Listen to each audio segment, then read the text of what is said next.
Ya, selamat pagi adik-adik mahasiswa yang hadir pada pertemuan hari ini. Ini pertemuan pertama. Pertemuan awal kita sudah membahas tentang kontrakan perkuliahan. Karena itu saya tidak perlu lagi mengulangi kontrak perkuliahan.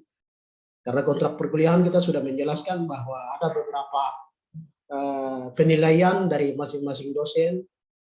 Saya pun sendiri ada, yaitu ketika dalam perkuliahan itu kehadiran mahasiswa, saya memiliki ada beberapa penilaian khusus, kemudian tugas, meet.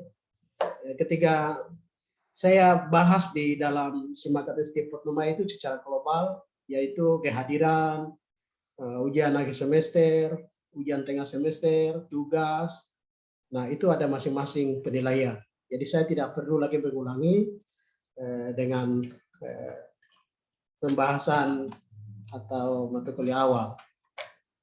Yang hari ini adalah kami akan masuk pada mata kuliah manajemen keuangan sesuai dengan pembahasan RPS bahwa sub CPM Prodi dan CPMK mata kuliah manajemen keuangan. Karena itu saya akan menjelaskan masing-masing sub CPMK daripada manajemen keuangan. Dan CPMK manajemen keuangan ini mahasiswa mampu menganalisis konsep dasar manajemen keuangan dari beberapa indikator. Yang pertama, definisi manajemen keuangan. Yang kedua, ruang lingkup daripada manajemen keuangan atau disingkat dengan MK. Yang ketiga, fungsi manajemen keuangan. Dan yang terakhir, tujuan manajemen keuangan. Pada part 1 ini atau bab 1 ini saya akan berusaha untuk menjelaskan tentang apa yang dimaksud dengan manajemen keuangan. Nah, pada bab manajemen keuangan ini terdiri dari pengertian manajemen keuangan, ruang lingkup manajemen keuangan, fungsi manajemen keuangan, tujuan manajemen keuangan, dan karir bagi manajer keuangan. Akhir dari pertemuan ini nanti saya akan berikan tugas bagi mahasiswa. Nah, tugas ini juga akan mempresentasi masing-masing pembagian kelompok, yaitu kelompok 1 sampai dengan 4 nanti. Kita masuk pada definisi manajemen keuangan. Definisi manajemen keuangan merupakan penggabungan dari ilmu dan seni yang membahas, mengkaji, dan menganalisis tentang bagaimana seorang manajer keuangan dengan mempergunakan seluruh sumber daya perusahaan untuk mencari dana, mengelola dana, dan membagi dana dengan tujuan mampu memberikan profit atau keuntungan, atau kata lain kemakmuran bagi para pemegang saham dan keberlanjutan suatu bagi perusahaan. Apa yang dari gambaran umum, ya, gambaran umum daripada definisi manajemen ini ada kalimat yang menjelaskan gabungan, ya, gabungan dari ilmu dan seni. Yang membahas tentang ilmu itu berbicara tentang pengetahuan sesuatu bidang keahlian yang dimiliki oleh seseorang. Jadi seorang manajer perusahaan juga memiliki keahlian atau bidang yang menekuni, sehingga dia bisa membagi dana, lalu tujuannya untuk memberikan keuntungan bagi perusahaan. Kemudian kata lain daripada seni itu adalah pengetahuan atau karya. Jadi orang akan melihat itu dari bagaimana perusahaan itu berdiri, kemudian bagaimana perusahaan itu dikelola dengan baik, kemudian perusahaan memiliki kekayaan itu, dia berinvestasikan kepada perusahaan lain, dan perusahaan lain juga bisa berinvestasi dengan perusahaan itu. Hasilnya adalah mendapatkan keuntungan atau memberikan profit, kemakmuran bagi pemegang saham. Yang dimaksud dengan pemegang saham ini adalah orang pihak ketiga, ya, atau perusahaan lain yang bisa bekerja sama dengan perusahaan yang kita dirikan. Kemudian kita melangkah ke 2, yaitu ruang lingkup manajemen keuangan. Bidang manajemen keuangan memiliki 3 ruang lingkup yang harus dilihat oleh seorang manajer keuangan, ya, yaitu bagaimana mencari dana. Perusahaan atau seorang manajer, dia harus memiliki pemikiran, pengetahuan, keterampilan untuk mencari dana. Tujuannya adalah memaksimalkan nilai rupiah terhadap perusahaan yang dipimpinnya.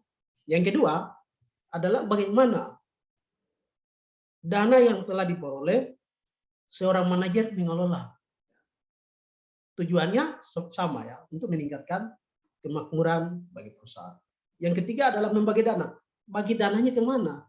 Yaitu ke pihak yang ketiga. Contohnya kita memiliki perusahaan.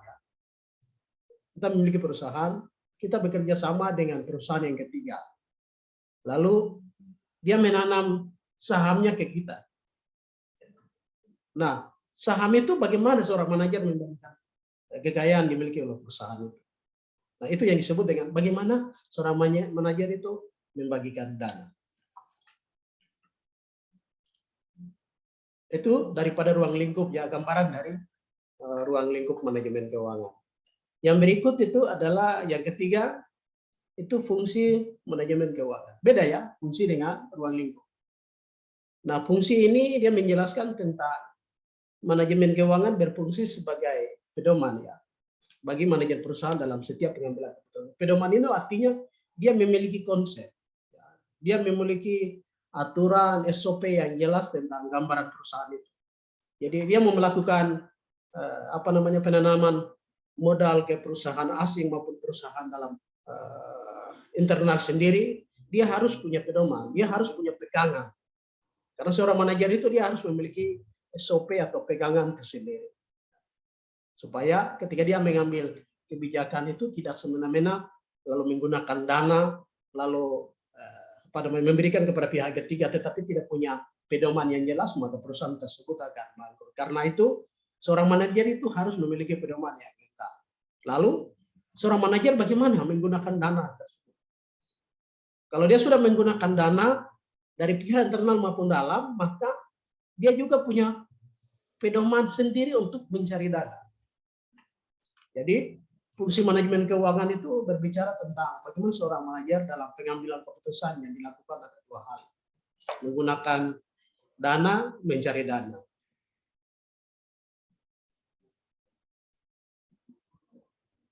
Yang keempat yaitu tujuan manajemen keuangan. Ada beberapa penulis atau ahli dalam bidang manajemen keuangan seperti buku daripada Ilham Fahmi. Nah, ini saya kebanyakan kutip dari Ilham Fahmi. Ada juga Suan. Suan menjelaskan tentang bagaimana perusahaan maksimal nilai rupiah. Sama juga dengan apa yang disampaikan oleh Ilham Fahmi ya. Dari halaman 1, 2 sampai dan seterusnya. Nah, tujuan manajemen keuangan ini ada 3. Ada beberapa tujuan dari manajemen keuangan. Yang pertama itu memaksimumkan nilai perusahaan. Memaksimumkan nilai perusahaan itu begini. Kita membiayai perusahaan itu dari sisi produksi atau misalnya kita membeli peralatan dalam perusahaan. Bagaimana seorang manajer itu menggunakan atau memaksimalkan dana yang dimiliki oleh perusahaan itu sendiri. Jadi nilai perusahaannya itu dimaksimalkan. Kemudian yang kedua adalah menjaga stabilitas finansial dalam keadaan yang selalu terkendali. Finansial dalam keadaan yang selalu terkendali. Dan terakhir adalah memperkecil risiko perusahaan di masa yang akan datang. Jadi ada persediaan. Nanti ada bab berikutnya itu kita tetap akan menjelaskan tentang bagaimana perusahaan mengalami risiko. Dari segi apa, nanti kita akan belajar. Tetapi mata kuliah dasar ini kita harus tahu bahwa tujuan manajemen keuangan itu ada 3 hal.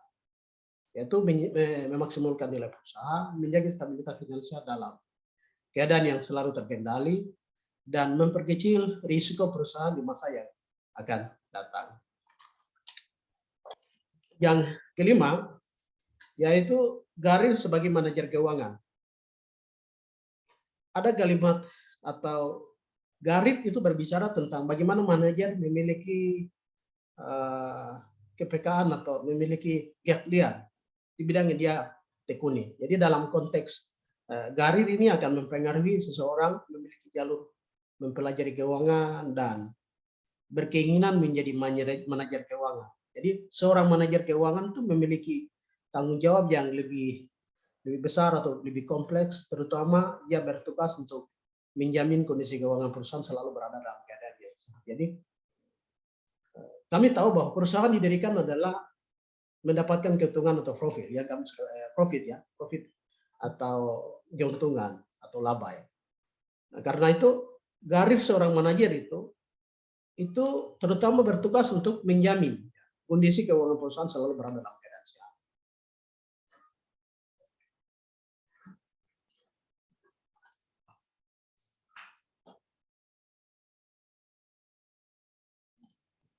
Kemudian terakhir dari persentase ini ada tugas.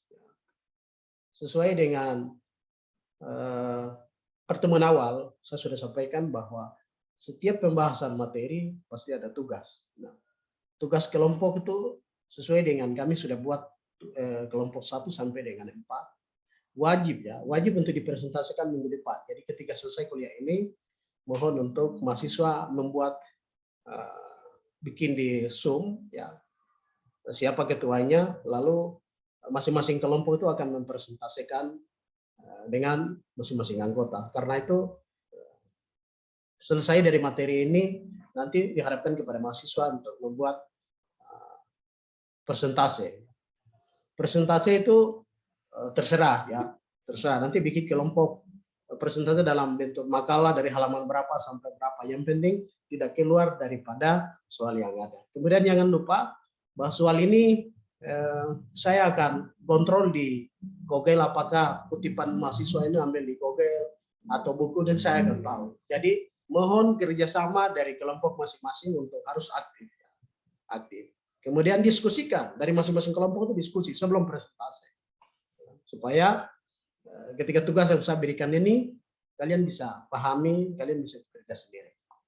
Jadi soalnya adalah jelaskan pengertian manajemen keuangan dan mengapa dalam bidang manajemen keuangan sangat mengutamakan usaha ya, atau sustainability ini kata lain adalah keberlanjutan. Jadi mengutamakan keberlanjutan usaha. Nah, diminta juga untuk berikan contoh. Jadi apa yang adik-adik paham tentang bidang manajemen keuangan yang mengutamakan keberlanjutan usaha itu seperti apa? Coba kalian berikan contoh yang dari pengetahuan kalian sendiri. Apa yang kalian lihat di perusahaan-perusahaan di kelompok kompleks Anda atau di lingkungan Anda berada, kalau ada perusahaan-perusahaan yang bergerak di bidang apa saja, lalu kalian memberikan gambaran atau contoh. Kemudian yang kedua itu jelaskan mengapa seorang manajer keuangan suatu perusahaan harus selalu mengikuti keuangan yang ada dalam standar akuntansi keuangan. Kenapa? Ya. Kalian harus jelaskan mengapa seorang manajer keuangan harus selalu mengikuti perkeuangan yang ada dalam standar akuntansi keuangan. Lalu kalian menyimpulkan, tentukan masing-masing kelompok siapa ketua, siapa wakil, anggota, kemudian siapa yang ke presentasi, siapa yang kebetulan untuk menulis. Ya. Karena ini kita menggunakan Zoom, mungkin semester baru yang 2022 ini lalu nanti akan bertatap muka. Karena itu sebelum tatap muka, mohon kepada mahasiswa untuk kalian bikin grup yang ada, ya grup kalian masing-masing itu yang ada, tolong koordinasi dengan anggota. Lalu share soal ini kepada masing-masing anggota, kalian jawab sama-sama lalu presentasi. Nah, itu yang saya sampaikan pada materi hari ini. Dan jangan lupa minggu depan kita akan berjumpa lagi dengan waktu yang sama, hari yang sama, dalam kondisi yang sehat. Kemudian minggu depan kita akan bahas pada bab 2 bagaimana analisis laporan keuangan. Sesuai dengan RPS yang saya bahas pada pertemuan awal, bahwa sesuai dengan pemaparan materi ini akan mengarah pada RPS. Itu saja dari saya. Sekian dan terima kasih. Selamat siang buat anak-anak.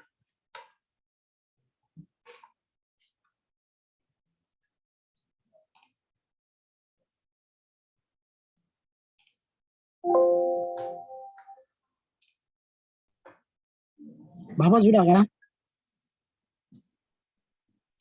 Ailes, tadi yang Bapak bilang kerja kelompok itu